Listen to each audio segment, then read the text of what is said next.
Chapter 18 Revenge. We are making our descent into Rishi. I'm not going back there. I can't. I put the ship on autopilot as I walked over to Cal. The amount of anguish he was enduring became unbearable for me to watch. Cal. Marin, I know you're trying to help, but I don't want to talk about it. I am all you have left, Cal. The last thing you need is to be alone. It's over! There's nothing to discuss. I'm done with this mission. I know you are in pain, as am I. Anika was my friend, practically like a sister. She wouldn't want you to mourn like this. It's my fault that she's dead. I should have listened to Anika from the start. I should have left all those years ago. I've only led us into more danger, and now it's too late. This is not your fault. We did everything we could. Once the Mantis landed, Cal walked off the ship, heading towards Zaldor's home. I stayed inside, wishing the outcome was different. I closed my eyes and prayed to my sisters. Mother, sisters, hear me and lend me your strength. I didn't mean to snap at Marin earlier, but nothing could take the pain away that I felt. BD tried suggesting I meditate by the beach, but my mind kept replaying every horrific moment I've ever witnessed. Ugh! Stop! Get out of my head! I threw my saber across the beach as it landed in the sand. I got ready to toss Anika's crystal as well until I heard footsteps from behind. Sorry, I didn't mean to intrude. Did Marin send you?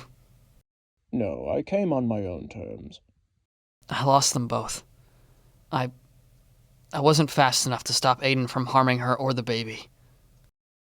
If I may, I don't know all the details, but Anika mentioned to me that you were after a crystal.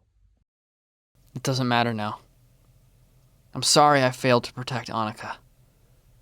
I know you two were close. I don't blame you, Cal Kestis. It is the Empire's doing. They're the reason why her parents were murdered as well. Zaldor raised his hand out slowly. He took a deep breath, using the Force to grasp my lightsaber. How long did it take for you to understand the Force? It took many years before I was able to master a Jedi's abilities. It still feels strange to me. I stayed silent for a moment as I looked down at my saber. The weapon was supposed to be my ally. Instead, it was nothing more but a reminder for my failures. Something's troubling you, isn't it? I feel so much hatred towards the Empire.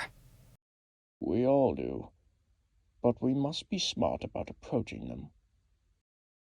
You said there's an Imperial garrison by you, right? Yes. I didn't want to mention it, but I'm afraid the Empire will find us unless we find a way to stop them. What can we do? I already have my men scouting there. You need to get some rest. No, either you tell me the plan or I can take it down myself. We need to take the base down from the inside, but it won't be something as simple as turning a switch off. It needs to be blown up. I looked down at the crystal in my left hand, clutching it tightly. I'll take this crystal and plant it there. It'll be like setting off a bomb. Are you sure you can handle this? I don't want you risking your life for this town. Consider it a done deal. I'll contact you on the comms once I finish the job. Now making my way to the Imperial garrison, BD advised I take it slow. I ignored his constant worrying and continued walking up towards the tropical hills. I won't rest until every single one of those Imperial troops are gone. I won't fail again. And this time it's personal. The more I kept asking for directions, BD led me in circles. He was preventing me from navigating further, which finally set me off. I pulled him off my shoulder roughly, setting him down on the ground. Go back to the Mantis. You're slowing me down. I said go! Now! I watched BD as he flew off into the distance. Shortly after he left, all I could see was the target as my eyes locked onto the garrison.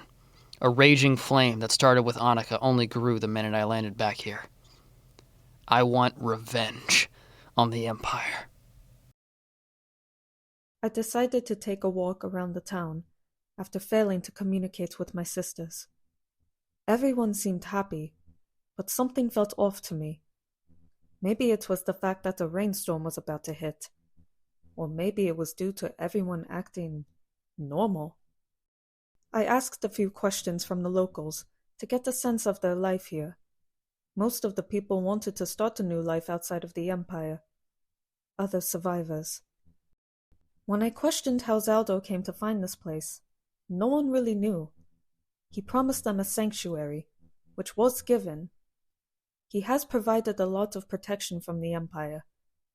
I think a lot of that has to do with a previous senator's help from Alderaan. I could never remember his name.